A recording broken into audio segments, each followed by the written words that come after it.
हमारी लाइफ बिल्कुल हमारी प्लानिंग के मुताबिक चल रही होती है, तब हम अपने काम पर भी फोकस कर पाते हैं, क्योंकि तब हम इंटरनली स्ट्रांग फील करते हैं। लेकिन क्या हम बहुत खुशी भरे या बहुत दुखी पल में भी अपने काम पर बिल्कुल वैसे ही फोकस कर पाते हैं? अगर यहाँ हमारा जवाब ना है, तो हमें अपनी इंटरनल स्ट्रेंथ को बढ़ाने के लिए सुख या दुख से प्रभावित हुए बिना सिर्फ अपने काम पर फोकस करना चाहिए।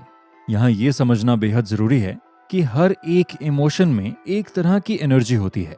दुख में भी एनर्जी है और सुख में भी। इसलिए हम इस एनर्जी को किसी गोल को अचीव करने में फोकस करेंगे तो हमें न सिर्फ इस सिचुएशन से निकलने में आसानी होगी, बल्कि हमारा कॉन्फिडेंस लेवल भी बूस्ट होगा। जैसे कई बार ऐसा होता है कि हम किसी घटना की वजह से हार मानकर बैठ जाते हैं और हमें लगने लगता है कि सब कुछ बेकार है।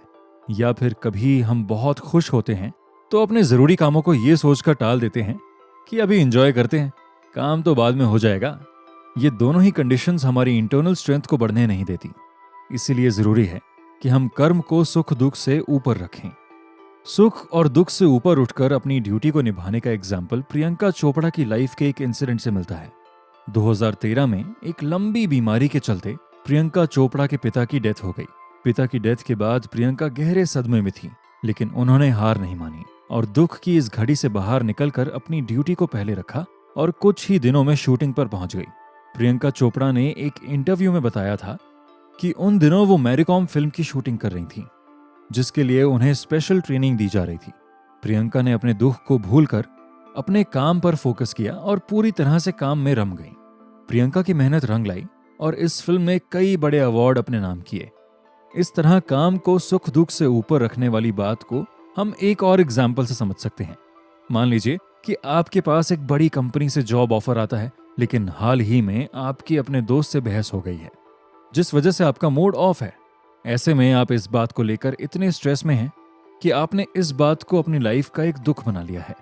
इस दुख में डूबे रहने की वजह से आप इस जॉब ऑफर को कंसिडर नहीं करते, लेकिन धीरे धीरे वक्त बदलता है और आपको एहसास होने लगता है कि मोमेंटरी इमोशंस के चलते आपने अपने करियर की एक बड़ी अपॉर्चुनिटी को गंवा दिया। इस एटीट्यूड के साथ आप लाइफ में कभी ग्रो नहीं कर पाएंगे। भगवत गीता में भी भगवान श्री कृष्ण सुख दुख से ऊपर उठकर अपने कर्म करने का संदेश देते हैं। कुरुक्षेत्र की रणभूमि पर जब अर्जुन अपने सगे संबंधियों के साथ युद्ध करने की स्थिति को देखकर घबराकर अस्त्र त्याग देता है, तो श्री कृष्ण अर्जुन को किसी भी तरह के बंधन, मोहमाया और सुख दुख से ऊपर उठकर अपना कर्म करने का आदेश देते हैं। श्री कृष्ण के मार्गदर्शन के बाद अर्जुन के सभी संदेह दूर हो जाते हैं और फिर आप जानते ही हैं कि अर्जुन के पराक्रम की बात आज भी याद की जाती है। इसलिए अच्छे और बुरे दोनों तरह के ही वक्त में हमें अपनी ड्यूटीज और रिस्पॉन्सिबिलिटीज पर फोकस करना चाहिए, जिससे किसी भी सुख या दुख का असर हमारे ऊपर कम से कम रहे और हम इमोशनली स्ट्रांग बने रहें।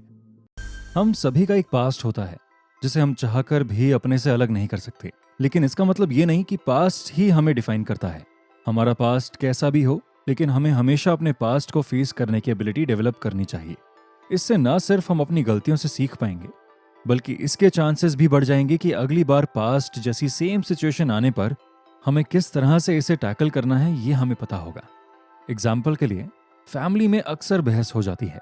सोचिए कि आपकी फैमिली में कोई ऐसा मेंबर है जिसे उसकी गलती बताने पर वो ट्रिगर हो जाता है, जिसकी वजह से घर का माहौल खराब हो जाता है और लड़ाई झगड़ा बढ़ जाता है। इस वजह से पास्ट में कई बड़े झगड़े हो चुके हैं। ऐसे में आप अपने पास्ट एक्सपीरियंस से सीखते हुए उस मेंबर से बात करने का तरीका बदलेंगे, या फिर कोई ऐसा रास्ता चुनेंगे कि आपका काम भी पूरा हो जाए और घर का माहौल भी खराब ना हो। इस बात को एक और एग्जाम्पल से समझते हैं। मान लीजिए 2 साल पहले आप किसी कंपनी में इंटरव्यू देने गए थे, लेकिन आपका इंटरव्यू इतना खराब रहा कि आपको उसके बारे में बात करते हुए भी एम्बैरेसमेंट फील होती है। इसलिए जब भी उस कंपनी में फिर से इंटरव्यू देने की बात होती है तो आपको घबराहट होने लग जाती है। लेकिन पास्ट में हुई इस घटना को इग्नोर करना या फेस ना करना आपको अंदर से वीक बनाता जा रहा है। ऐसे में आपको 2 साल पहले हुए उस इंटरव्यू को याद करना चाहिए कि उस दिन आपसे क्या क्या मिस्टेक्स हुई थी और आप खुद में कैसे इंप्रूवमेंट ला सकते हैं। अपने बुरे पास्ट को एक्सेप्ट करके इससे आगे बढ़ने का एक ऐसा ही example Hollywood actor Robert Downey Junior की लाइफ में भी मिलता है। रॉबर्ट मार्वल मूवीज में आयरन मैन का रोल निभाने के लिए पूरी दुनिया में पॉपुलर हैं, लेकिन इनका पास्ट बहुत ही कॉम्प्लिकेटेड रहा है। रॉबर्ट को उनके पिता की वजह से 6 साल की उम्र में ही नशे की लत लग चुकी थी। जिसके बाद रॉबर्ट अक्सर नशे में ही रहने लगे थे। नशे की इस लत की वजह से उन्हें जेल भी हुई। ड्रग एडिक्शन की वजह से वो इमोशनली अनस्टेबल थे, जिस वजह से उनकी पर्सनल लाइफ भी हमेशा डिस्टर्ब ही रहती थी। रॉबर्ट को भी ये रियलाइज होने लगा था कि इस तरह से वो लाइफ में कभी आगे नहीं बढ़ पाएंगे, क्योंकि उन्होंने नशे की लत की वजह से काफी कुछ खो दिया था। आखिरकार अपनी वाइफ की हेल्प से उन्होंने डिसाइड किया कि वो नशे की लत को छोड़कर ही रहेंगे, क्योंकि रॉबर्ट की विल पावर काम कर गई और उन्होंने अपने पास्ट से सबक लेते हुए प्रेजेंट पर काम करने का फैसला किया। उन्होंने अपना फोकस एक्टिंग की तरफ मोड़ा।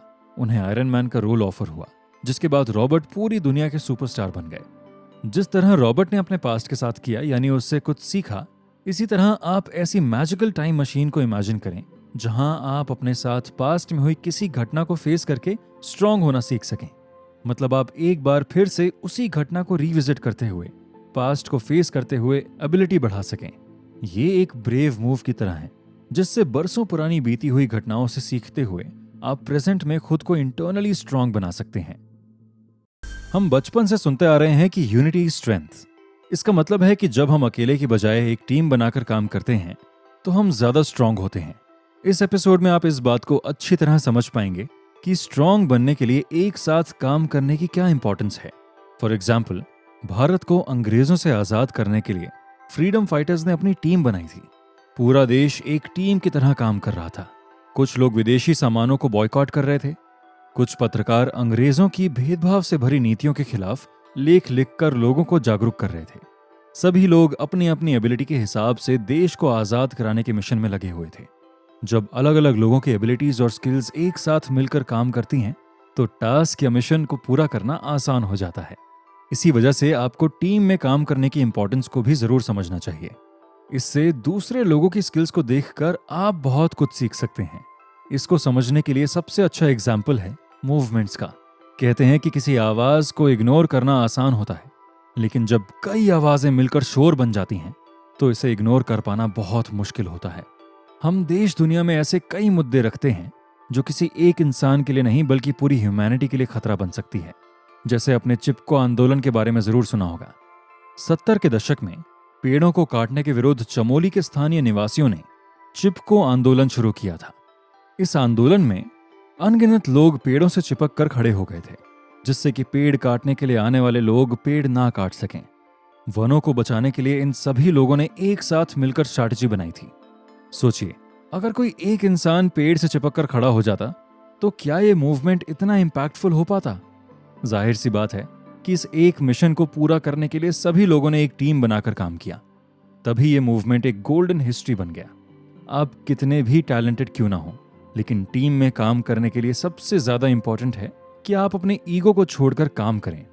इससे आप कई सारी प्रॉब्लम से बच सकते हैं। जो लोग टीम के साथ काम करने में अच्छे होते हैं उनमें बड़ी आसानी के साथ लीडरशिप क्वालिटी डेवलप होती है और उनकी इंटरनल स्ट्रेंथ भी कंपैरेटिवली ज्यादा होती है।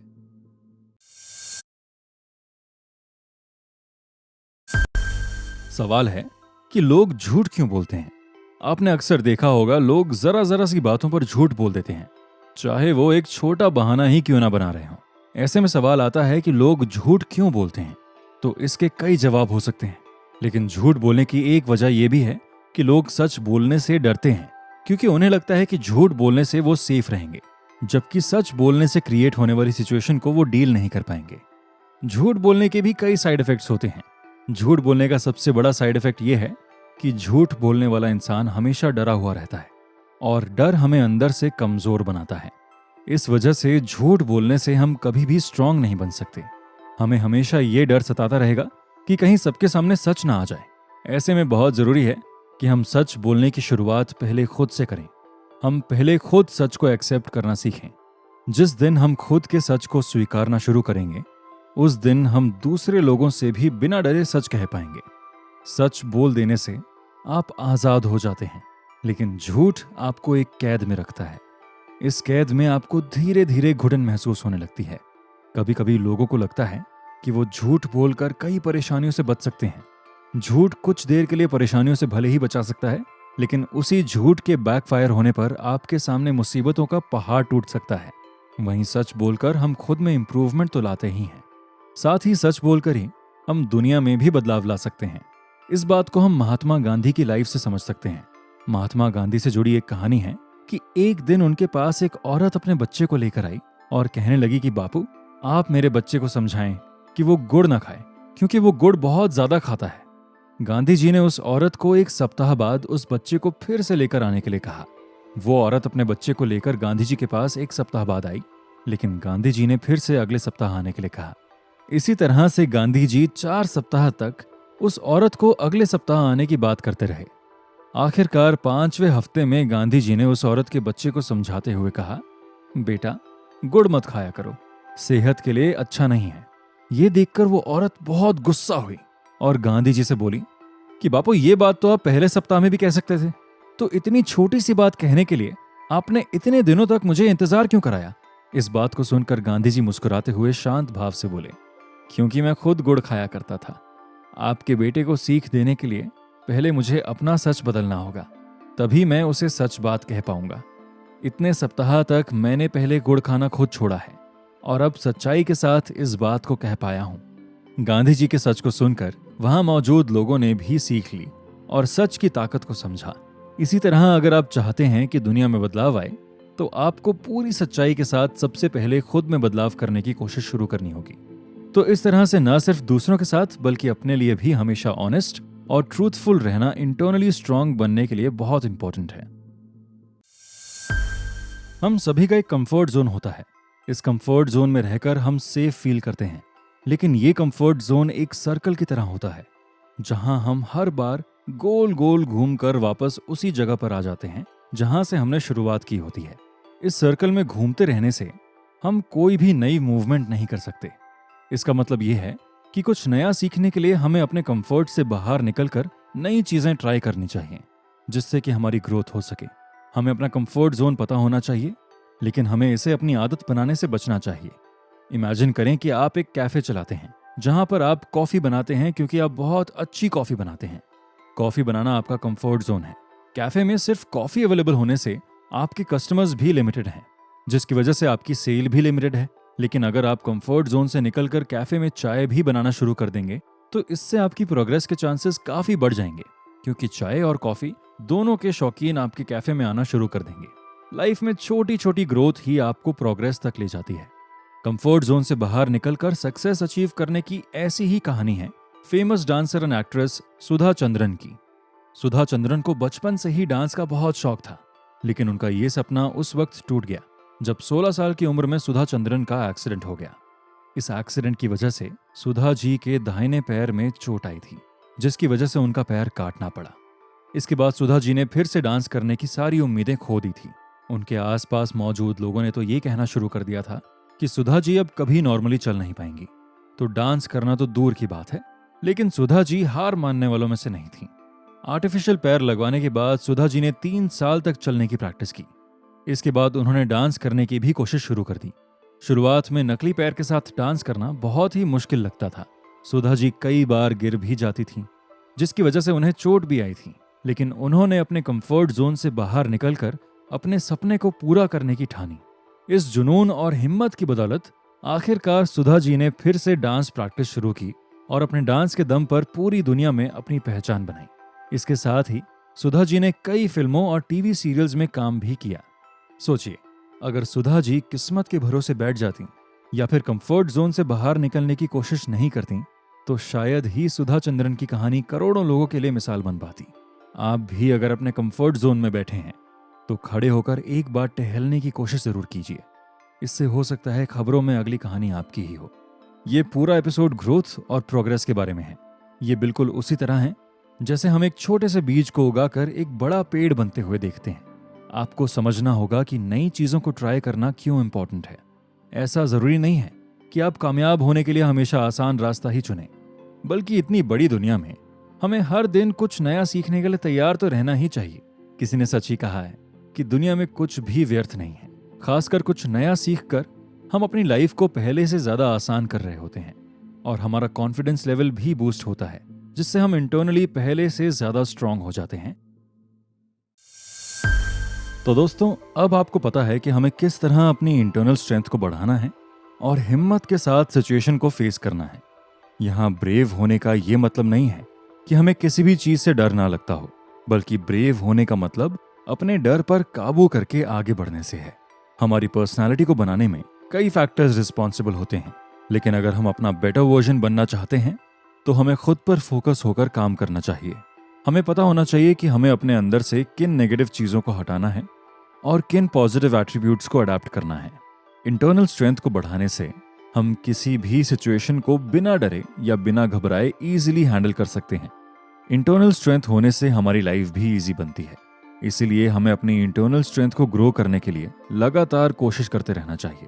और इस कोशिश को आप कामयाब बना सकते हैं इन्हीं 5 तरीकों से।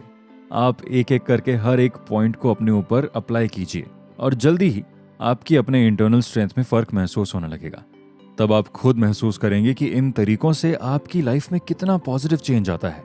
तो अब आप तैयार हैं ना इंटरनली स्ट्रांग बनने के लिए? यकीनन ये 5 तरीके आपकी लाइफ में पॉजिटिव चेंज भी जरूर लाएंगे।